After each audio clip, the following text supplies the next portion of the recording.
700,000 ኪሎ ሜትሮችን እንጓዛለን ብለው አስበው ያውቁ? አንድ ቀን ኤሚልና ሊሊያና ቶዮታ መኪናቸውን ከአይስላንድ ወደ አሜሪካ ኒውዮርክ በመርከብ አስጭነው ከላኩ በኋላ 2 ዓመት ያክል ሰሜን አሜሪካን እየተዘዋወሩ ጎበኙ። ከቤታቸው ስዊዘርላንድ ከወጡባት ዕለት በኋላ ወደ ኋላ ዞር ብለው እንኳን ያልተመለከቱት ጥንዶቹ ጉብኝታቸውን ከሰሜን አሜሪካ ወደ አፍሪካ፣ አውስትራሊያ፣ ኤሲያ አድርገው አውሮፓንም ጎበኙ። ይህ የሆነው በ10 ዓመት ውስጥ ብቻ ነበር። ነገር ግን እኚህ በትዳር 46 ዓመት የዘለቁ ጥንዶች ቀሪውን የህይወታቸውን ጊዜ አዲስ ሀገር፣ አዲስ ባህል፣ አዲስ ምናብ፣ አዲስ ትውፊት፣ አዲስ ፊት፣ አዲስ ባህሪ፣ አዲስ መሬት፣ አዲስ መልክዓ ምድርን በማየት እያሳለፉ ይገኛሉ። ለሁለቱ ጥንዶች አዲስ ነገር በዚች ዓለም ላይ ያልሆነው ሰማይና መኪናቸው ብቻ ናቸው። 1984 እንደ አውሮፓውያን አቆጣጠር ላይ ይዘዋት የወጡት መኪና አሁንም ኢትዮጵያ ይዘዋት መጥተዋል። ከዛሬ 46 ዓመት በፊት የገቡት ቃል ኪዳንም አሁንም አብሯቸው ኢትዮጵያ መጥቷል። ይህችን የ1982 ስሪት የሆነችውና የ33 ዓመት እድሜ ያላት ቶዮታ ክሩዘር ኤፍጄ 60 ስሪት ኢትዮጵያችን እግሯ ረግጧል። ለውሃ መያዣ ጀሪካን እና ታጣፊ አልጋን ይቺ መኪና በውስጧ ይዛለች። ሌላዎቹ አጎበር፣ የውሃ ማጣሪያ፣ ላፕቶፕና ዲጂታል ካሜራን ይዘው ይህን ገድል የሆነ ጉዞን በመኪና ያደርጋሉ። ቀለል ያለ ህይወትን የሚኖሩት ጥንዶቹ ኑሯቸው ቅንጡ አለመሆኑን ይናገራሉ። በ31 ዓመት ውስጥ ከ180 በላይ ሀገራትን አስሰዋል። ሚሊኒየምንም በላስ ቬጋስ አክብረዋል። DireTubeም ኢትዮጵያ በገቡበት ወቅት ሄዶ ያነጋገራቸው ሲሆን ስለ ገድለ ጉዟቸውም ይህንን ይናገራሉ። I am now 74. 1984 we left Switzerland. We are from Switzerland.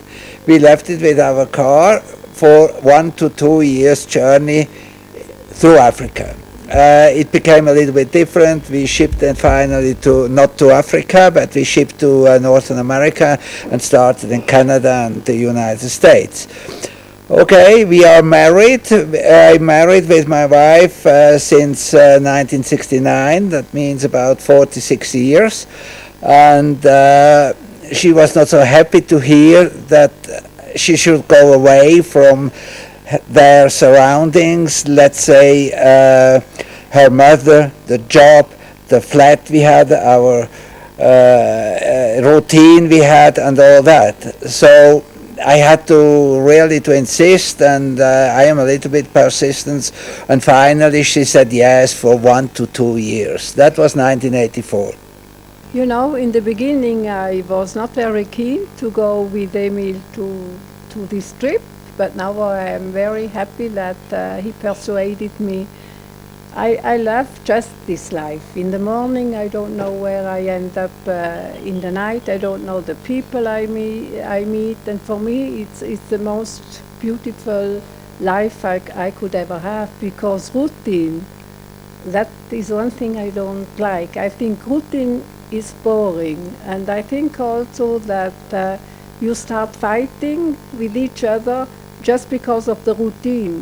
But for us, so many changes, challenges every day. So you are very busy, you are never bored, and well, we also do fight sometimes, but not really heavily. And we have a system. When we fight, I just go out for a walk, and then Emil can let off some steam, and when I come back, it's okay again, because we both have the same goal. And I mean, I am in a foreign country. I just cannot say I am going to some friends or wherever. We are together and we pursue our goal together. Somehow we liked that life, and we didn't have the mood to go now back to Switzerland again to start working. So then we said, okay, let's now ship the car to South America. And then we started traveling around South America for 2 years, and that was already 4 totally. And then, all right, why should we go? We still have the money to go on. And said, okay, now we start doing that what we want from the beginning. That means crossing Africa from the north to the south. And because Africa is not easy, it has taken another 4 years, and so it became longer and longer and longer. That's actually how it started to become long distance driving.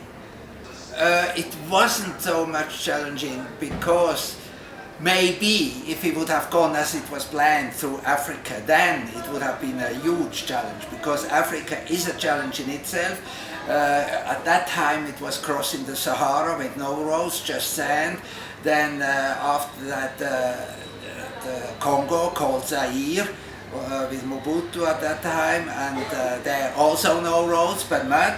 And so all over a little bit of corruption, and give me that, give me this, and it would have been a really challenging time. And most we know who did that at that time went after 2 years, 1 year crossing the continent, went back home to work.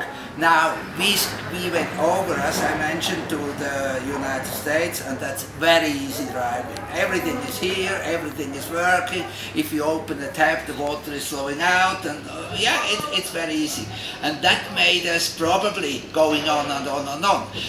Stage 2 in South America was a little bit more difficult, but still not the challenge of Africa.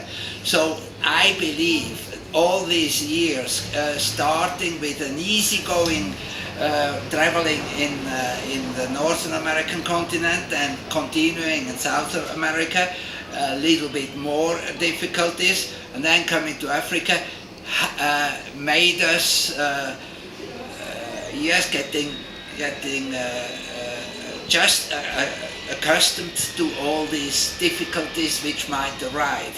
We started in 1989. We came back with a ship from Brazil to Genoa in Italy, and started immediately towards Morocco, where we then began crossing Africa, and we spent then roughly the first year of Africa in the northern part. That means Morocco to Algeria, Tunisia, Libya, Egypt, and left then after roughly 1 year to the Black African part in Niger. It was a big surprise. It was completely different than the North African section. We were then about another roughly year in the West African community, from Senegal down to Nigeria, and started then crossing over to East Africa in the third year. From East Africa then down to South African, at that time still apartheid. That was about in the fourth year. We traveled then through Namibia, Botswana, Zimbabwe, all these countries down there for roughly again 1 year, before we shipped finally from Cape Town to Australia. ሊሊያና መሪ ጨብጣ የማታውቀው ለመደሰት ትንሽ ይበቃኛል፣ ከባድ ኃላፊነትንም ወስዳለሁ፣ ሁሉንም ባህል አከብራለሁ፣ ምን ጊዜም ቢሆን አላወዳድርም፣ ምክንያቱም በሁሉም ሀገር እኔ እንግዳ ነኝ ያለች ሲሆን፣ ሊሊያና በተጨማሪ በዚህ የ30 ዓመት ጉዞዬ ላይ በህይወት ዘንድ ለሚመጡ አዳዲስ ሁኔታዎች የማልደነግጥ ብርቱ ሴት ሆኛለሁ ትላለች። ከመጀመሪያዋ መነሻ ድረስ መኪናቸው ላይ የሀገራትን ስም ይጽፋሉ።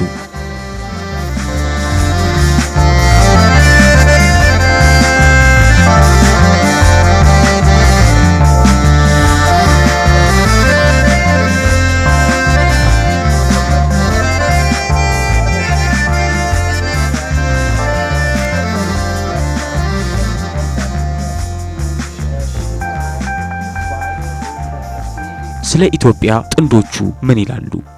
Drive slower. I would recommend not to race all the time and to be the first. What does it matter whether you are behind the car or in front of that car? So don't bypass it if it's not really a cart torn by oxes or whatever. So I think that racing, that's one of the biggest problems. I don't know much about alcohol here. Maybe it plays also a role. So in Europe or wherever you go now, that's hefty fines or even imprisonment or the license away for life if you run under alcohol. So probably, I don't know what's going on here, but these are mostly the two main accident causers, if I can call them like that. We have seen here, particularly big cars, just crashing into each other, and there must be everybody in the front must have been dead. So that's not necessary. I believe this is really this racing. We were passed by two huge long trucks with trailers. So the trailer 4-wheel and the truck, I don't know how many wheeler, an 18-wheeler or whatever, and they really passed us by maybe with 100 or even more between Moyale and Yabelo, and it has taken maybe 1 hour later. We arrived, somebody lying on the road, the police was there, and a lot of humans, and you could see a tarp covering a body. So that one of those trucks was involved there, and we could see by passing through. So that wouldn't have been necessary. So it's a bad thing in a way. In Kenya, Tanzania, Malawi, if you come from the south, these humps at no end. Here are a few roads I have experience with humps, but most don't have. Maybe they have to be introduced. I don't know. I'm not for them. If everybody would drive with common sense, but obviously there are people who race through the villages, and in the villages everybody is on the road. I mean, from the grandfather or mother down to the little children, to whatever animals are there, and carts and cars and this and that. So it has to be slowed down. I believe that's one of the things here which probably should be more followed, not so quick.